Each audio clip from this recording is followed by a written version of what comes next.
Starting with Brentford Burnley. I'll say 1-1 draw. That. Brentford to win 2-1. Okay. On to Man City Leeds. Man City to win 2-0. Man City Leeds. I was almost saying that to 2-0 win for Man City. To the big Sunday. Crystal Palace, Manchester United. Crystal Palace 2. Man 1. I think Man U to surprise me in that game. So I will go for a 2-1 win, reverse of his score. Oh, Man U. Yeah, Man U to win 2-1. Okay. West Ham Liverpool. West Ham Liverpool. As bad as Liverpool has been playing, let me give them benefit of doubt. 2-1. Liverpool 3, West Ham 1. And to the big one, Chelsea Arsenal. Chelsea Arsenal.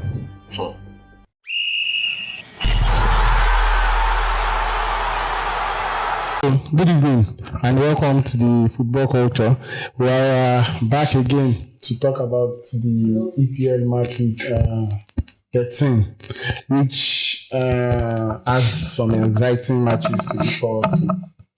So, engineer, I know last week was not an easy one for you. Who told you that? Eh? It was an easy one for me.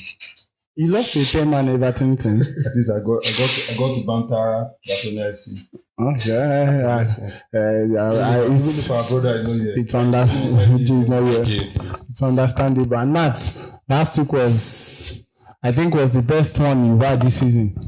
I'm telling you, that was one of the happiest days of my life, if I may say, because I told you in this studio, I wasn't going to do too many talking that day. I told IJ was here in the studio. We don't talk, Chelsea fans, we don't talk before the game, we talk after the game. And I showed you evidence of everything on Tuesday. It was nice. Actually, now, I want you to, this weekend now, okay. I would love for you to talk because you are facing Arsenal on the back of your win to Barcelona. Okay. So, it won't be nice if you don't talk now because obviously it's looking like Arsenal will beat you on Sunday. And if you don't talk now and you are not still able to talk after the match. It's looking like... No, that means that I won't talk forever. But so I don't want you to. No. Barcelona said the same thing when he was here ranting and saying one of things that day. I told him, you don't analyze the match like that. It's going to be a tough match actually. I actually predict a draw, like a draw for the match. But we ended up beating them 3-0. So Arsenal can say all they want to say. After the game on Sunday, I'll be back here again. Okay, we'll leave that when we start talking about the match. Okay. Quickly, we want to dive in and start.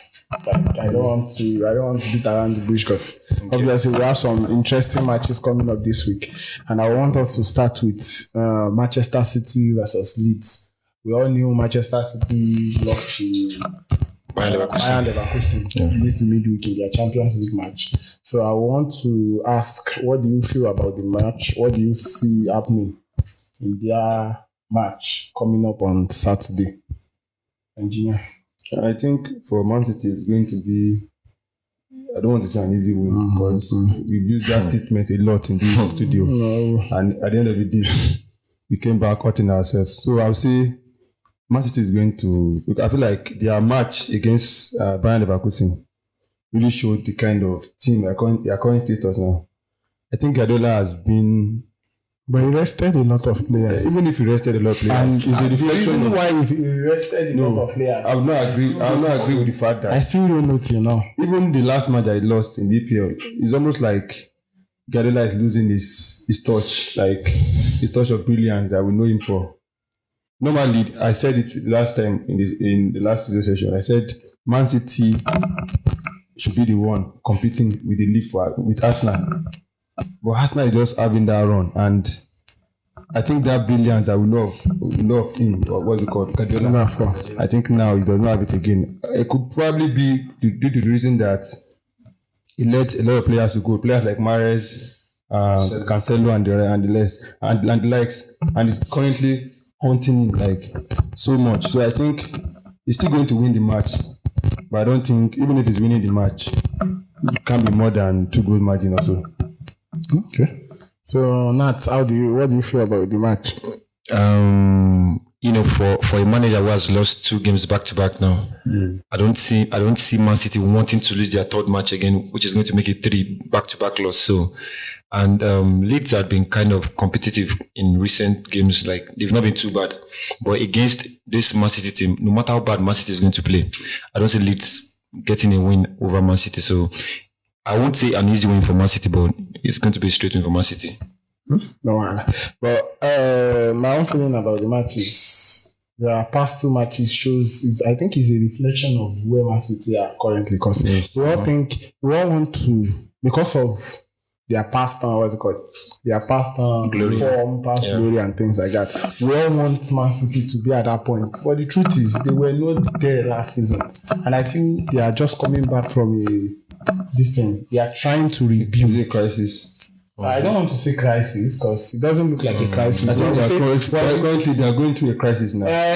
My own definition of you don't understand. Maybe the reason why I don't want to agree with the word crisis is, if we want to say crisis now, saying crisis now is like you don't have the form, you don't have you don't have how would I put it? You don't have players, and maybe you are running short on finances and the like. That's when I say crisis. Yeah, true. For Let's me say too. Liverpool in those days before they started getting themselves back when Klopp came in. You understand? I would say crisis because they don't have the money to challenge. It's my own definition of crisis. I'm not saying to you, yes, they can be in crisis, But I'm basing it off what we know Man City to be. Yes. But what I'm trying to say now is the form. Yeah, To me, I feel personally is the form for me. And is the rebuild now. Is that rebuild that is causing? Because the truth is, when they have always been a one-man team. Yes, even when Kevin De Bruyne was there, when they just bought Haaland. Haaland was the one scoring all the goals. Most of the matches. Yes, but the truth then was they had clutch moments. They have players that have clutch moments. Let me put it that way. That can come into the game even when Haaland is not performing and get the goals. The likes of Gundogan, Even Foden was doing well then. Rodri, Diaz, and the likes. But now I think it is just off this thing. If Haaland is not performing, Man City is not performing. Let's be sincere with ourselves. Yes. Any match that Man City Haaland is not scoring this season, go and check it. Man City is not winning that match. Any match. Yeah.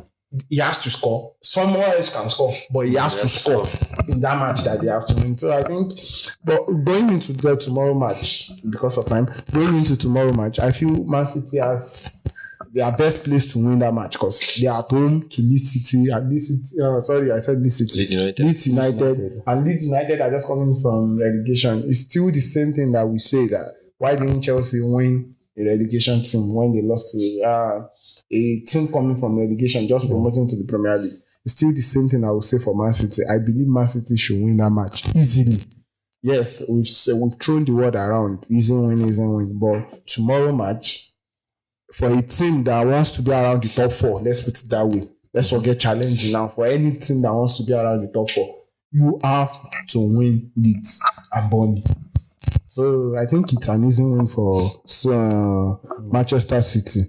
So now to the next match, I would like us to touch on Tottenham Fulham just quickly because it's a London derby. And what do you feel about the match?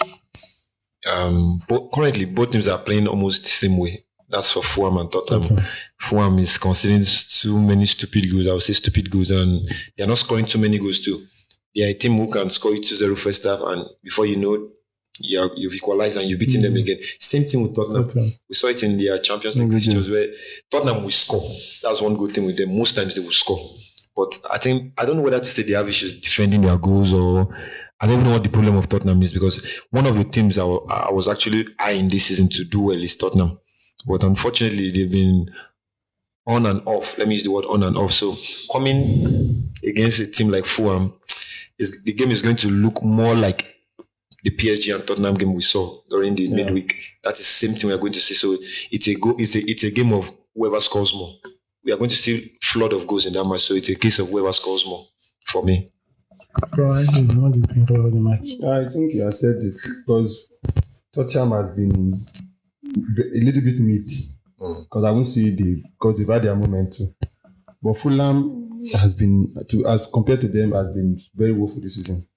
Very, very woeful. And Currently, Tottenham are going through. I think I don't want to say crisis, but then they are going through their moment, and you see it's obvious. Like with injuries and everything is telling on them. I know we could make a case for it, but then it's actually showing, and I think we can give a kudos to the manager too because he has tried a little bit, missing out a lot of his important players. True. And still be able to pull out something as compared to the counterpart. I think in the league, I think he's the one that has the most injuries. Currently, yes. Currently. So we have to Give him that excuse. Yeah, a little bit of excuse. So I think for the match, I think it's going to be a match with a lot of goals too. And I expect Tottenham to edge a little bit. No problem. And now moving to the Super Sunday, the day that I don't want to say we've all been waiting for. Yes, that's the truth. I can't say we've all been waiting for it, but at least because of what is going on currently and how good teams are, the teams playing on Sunday and the ones that are bad. I think we're all looking forward to Sunday. So we can see the resurgence of some things and probably how some teams will pick themselves off from their disappointing loss from last week. So I will quickly want to start with Manchester United on Sunday. Manchester United takes a trip to down south to Crystal Palace to face Crystal Palace. They're coming to London to face Crystal Palace. And we all know Crystal Palace have been a good side this season, right from last season. They're not stable too. Yes, they are not stable too. And we all know too, Manchester United. Same instability. They are fighting on stability, like you said. And the truth is, they've been better than last season. They've been better than last season? Yes, Manchester United. Judging by start and how they've been playing this season, they've been better than the previous season. Okay. Though they've not shown, I don't expect them to show what we all expect, the big this thing. But they are a step, further in that line. So now, going into this game, Manchester United lost their last match. Crystal Palace won their last match. And Crystal Palace has been on and off. They play the same style of play, 3-4-3. Oliver Glasner has shown that he wants to take the league serious this season because it was not like that. He had his priorities in the cup competitions, but this season he's showing that he wants to take the league serious. So going into this match, do you think Manchester United have the chance? Because Crystal Palace played over the week. They played European match. Manchester United have rested well since Monday. Always resting. Yes, so they've rested well till now. So I would like to start from you before I move to engineering because the truth is he's a Man U fan. I would like to hear his opinion last. So I want to start from you. What do you think will happen in this match? I want an in-depth for this match. As much as I dislike Man U, as much as I dislike them, I'll still be kind of factual about some things about them. You know, sometimes no matter how you hate a team, I'd gotten to a point. I don't like Man U. I say it openly, but I've gotten to a point where I feel pity for them because they are a big team. I want to still see them compete at that top spot. We're not seeing them there. And one of the problems, you know, I'd interface and discuss with many Man U fans, and currently it is even obvious that currently, like I don't know, maybe the old Man U community or something, they don't even know the problem of the team. That's the problem. Some people say it's the coach, some say it's the management, some say it's some certain players in the team. I keep hearing Bruno keep complaining that Bruno is their problem. Some say it's the coach. So it doesn't matter who Man U is playing now. So irrespective of whether it's Crystal Palace or Wolves or whoever they're playing, if the coach doesn't change his mentality and that is style of play, I think a case Man U's problem now, like we used to say about Arsenal before. I think it's Man U suffering from that thing now. That's the problem of mentality. I think the players don't have this. They don't have this mind. Man United is like a culture. Like it's like a culture. You're coming into Man United, you understand you're coming to a very big team. There's things you don't lose some matches. You are expected to be somewhere, but the players coming in now, I think they don't have this orientation again. We see some players just see a player like Dogu. A player like Dogu could not fit in the Manchester United I used to know. A player like Dogu playing for Manchester United. You see, if I ask even the Manchester United fans now, what kind of style do you play? They don't. I watch most of their games. They don't have a style of play. They just play. You just get the goals by any means. They just get their goals. So I think basically, irrespective of whoever they are playing, I don't want to even say Crystal Palace because I wouldn't say they'll beat Crystal Palace because there are some matches this season we expected Man U to lose and they won. So you could say, okay, Crystal Palace is in a better form and you see Man U beat that Crystal Palace 3-0 on Saturday, so or Sunday rather. So I won't say this is going to be the score, who is good. But if they are going to change their mentality, because I watched them against Everton, I was so disappointed. How would you lose to a 10-man Everton? It was this issue of mentality too. You're playing against an Everton who is a man down but has scored you. And Man U was still playing so comfortable, as if they were the one leading by 2 goals or so. It was obvious on the players that those players, that I don't think they understand the assignment. And the coach too is kind of, at this junction, I think he's confused. That's what I can say about Amorim now. He's confused. He had changed, and I think I will support some of the players or some of the fans. So I mean the fans now. Some of the fans that say Amorim. For me, on my part, I think Amorim is Man U's problem currently. You are confused. You are trying to impose a style of play that is not working. You don't have to be too rigid. As a coach, sometimes you need to be flexible. Change this thing. You keep playing players out of position and all. So just to save our time and let me not say too much. If Man U is going to be going into that game tomorrow and they are expecting anything positive like a win from that game, I must see a Man U with a mentality different from Everton's game.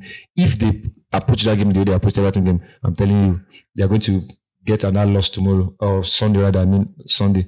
So I think that is what I can say now. So for me, I wouldn't say Man U will lose or win. What is going to determine that match is the mentality they're going to take into that game. If they continue like we've known them and like the recent match, then definitely they're going to lose. But if they have a change in mentality and maybe the way they approach the game, then they should get a win tomorrow. So, Angie? Yeah, I never think a time will come and I agree with what you said when it comes to I know he was measuring Bruno and everything. That I used to complain about Bruno. Yes, I used to complain about Bruno. But in the broader sense, our issue still lies with the coach. I've seen it play out with so many clubs.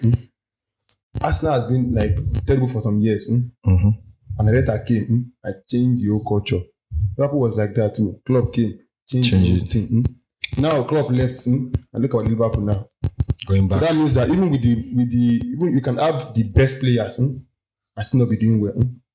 What matters most is the coach. True. He's the coach in the team. Even as much as I complain about Bruno, if the coach knows what he's doing, he can still utilize him to his best.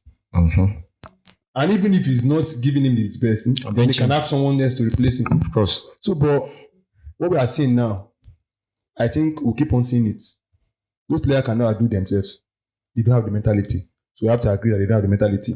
And the coach too doesn't have the mentality. Why I'm saying the coach doesn't have the mentality is because I can't imagine your team playing a penalty and you're shy. You're moving away. You don't want to see it. Why? For what reason? Yeah, you can say it might be emotional, but no. What if you are the coach and they say, "Coach, come and play the penalty"? Yes, now because everything flows down from the coach. True. Even when we were playing Barcelona, Ferguson's hands were shaking, but he was there. He was still standing.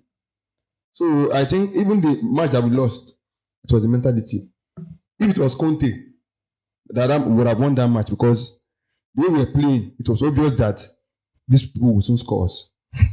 But you see, one thing about our coach is that touchline brilliance that we need from him. He's not doing it. True. Most times he does it when things are late. When we are losing 2-0 already, trying to motivate them. But if your team is playing bad, at that time that they collected the red card. Very early, 13 minutes. We were hoofing the ball. They were hoofing the ball. And our coach was seeing them. We were seeing everything playing out. No cautioning. It was later when they now scored us. We're now shutting up and down. But it has been done already. So, like I said, it's a mentality. And this Crystal Palace team, Oliver Glasner team, they're beating Liverpool, they're beating most of the top teams in England. They will beat Man U. Some fans will say, I'm not a Man U fan. They will beat Man U. You can't conclude on that. No, let's look. No, what I'm saying is because me, I don't like the mentality of playing where you want to win. See, for us not to be boastful today, that means they are playing well, and people are giving them that kudos. But you are not playing where you want to win. Almost like we are playing a 5-a-side and everything. I'm not playing well and I want to win. Yes, luck can happen, but for how long? You have to be extremely good. So I think this match is still going to expose us the more. It's not a test because I feel like it's not a test. It's going to expose us. So the truth is, I think this is the first time on this show that we have what's it called? We have the whole people on the show agree on one thing. The truth is, I don't want to take much of our time because of time, but I just want to chip in my own opinion. I don't want to. When they talk Man U, I don't want the situation that I will be seated in the middle and be the host or something. I will want to chip in my own opinion. The truth is, I want to say something. Amorim needs to change. That's the truth. Because I noticed something. I know something from two coaches.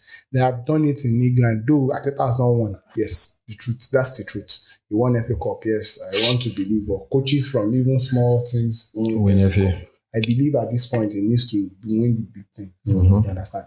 But I've noticed something from the two coaches that have come when teams are very bad, one of the top teams are very bad. What they start with is the culture. Yeah. And like our engineer said, the mentality starts from the coach. You understand? When you have the mentality of winning, don't worry, to surely pass it down the players. To surely flow to the players. But it has to start with you first. You have to have the culture. You have to have the discipline. You understand? You have to have many things in your team. And you shouldn't be afraid to take out anybody out of the team. Who is not playing what you want. Yes, that's the truth. And also, they say something. Even the most rigid coaches becomes flexible. You understand? At some point. Because the truth is, like this guy said, I've forgotten the coach that said it of recent.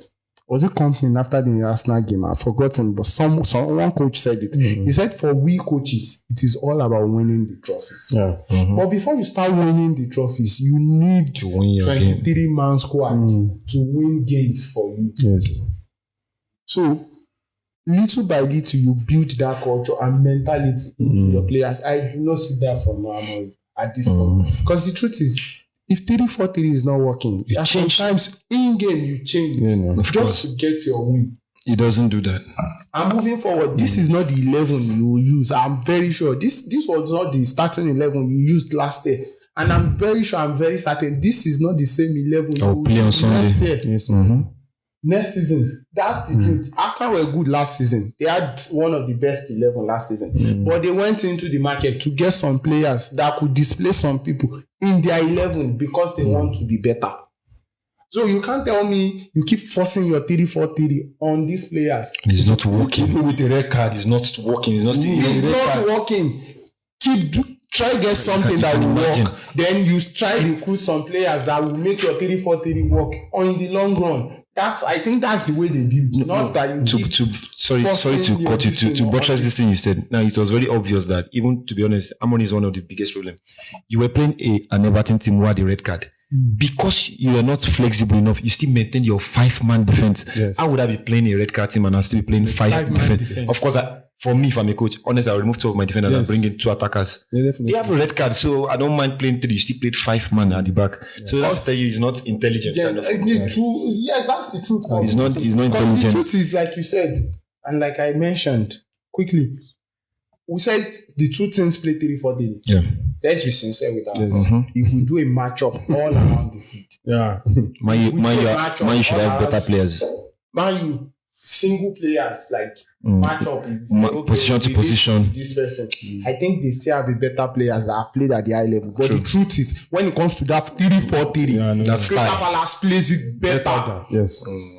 I think they've understood that's you don't get how, that's what I'm trying to say. There are players in that Crystal Palace team that fit into that 3-4-3. They fit in. That style. I keep saying it. People don't want to believe. Yes, you can say Arsenal is the best team. I don't want to believe that. Yes, over the 22-man squad or 23-man squad, yes, Arsenal can be the best complete team in all of Europe. But when it comes to first 11, Arsenal do not have the first 11 of some teams in Europe. Yeah, definitely. Of course. That's the truth. But because the style of play they play works well with them, don't worry, they will shine through. That is the coach's work, to design something that works for his players. Yes, you might not have the players now, but you have to adapt. Adaptability is not one of Amorim Street. So I think we'll leave it at that. So quickly to West Ham Liverpool game.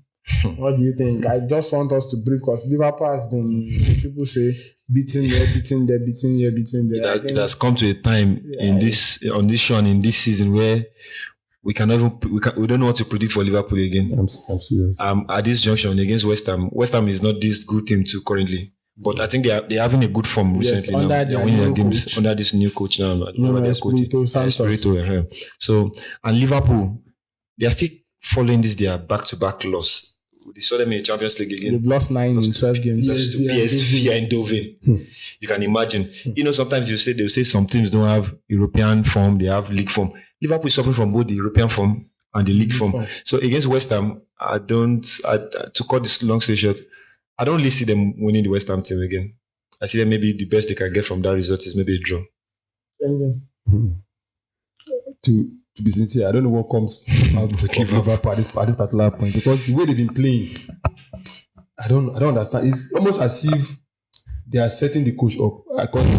I see no reason why in the last Champions League why Van Dijk could just stretch basketball. It's almost like they won't chase the coach. Basketball dunk.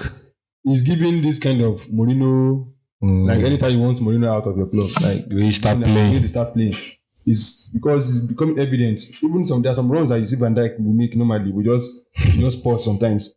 So I feel like the players, they don't believe in the manager anymore, and they want him out, and it could just get bad for them from henceforth because the way they are going. So I still expect them to win because I'll pick them to win West Ham anyway because they are the better team.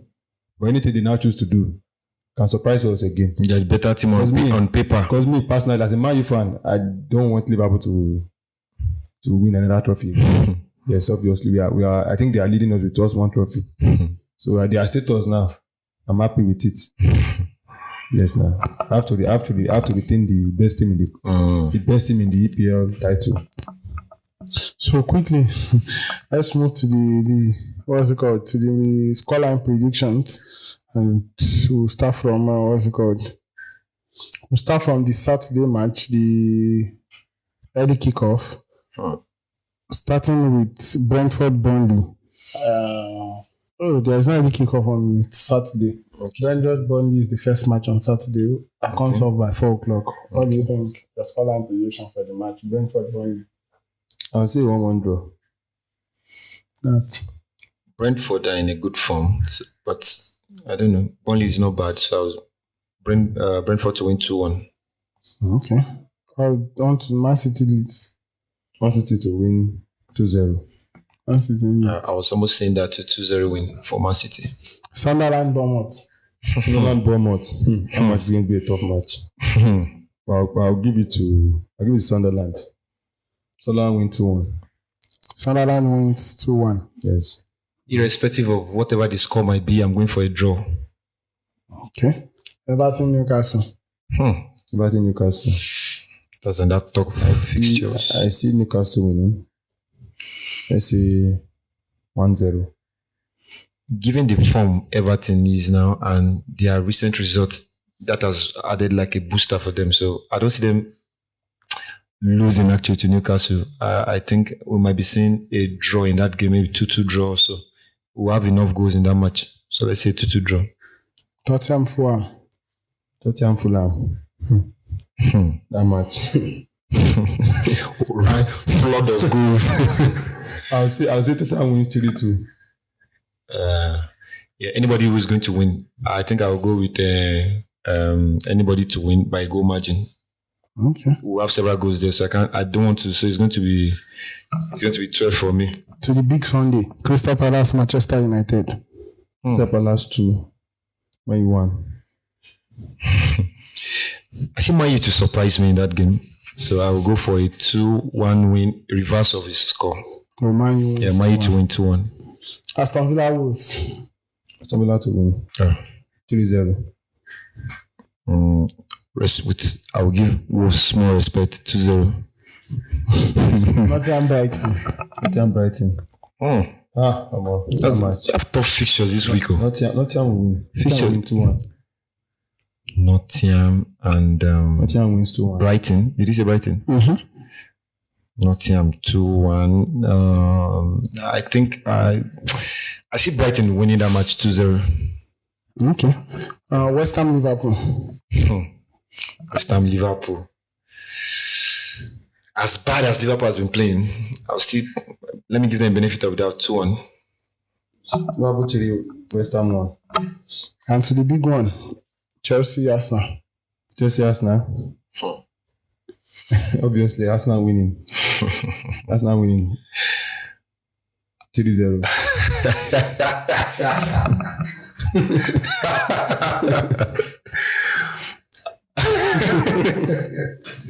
I find that scoreline very disrespectful to me. I don't know. Although I'm used to this kind of scoreline, I was seated here some few days back when somebody said 4-0 Barcelona versus Chelsea. So I'm used to such kind of scoreline. So I will retain my scoreline against Barcelona. I guess you should play out on Sunday 2-2 draw. 2-2 draw. Thank you. So, yeah.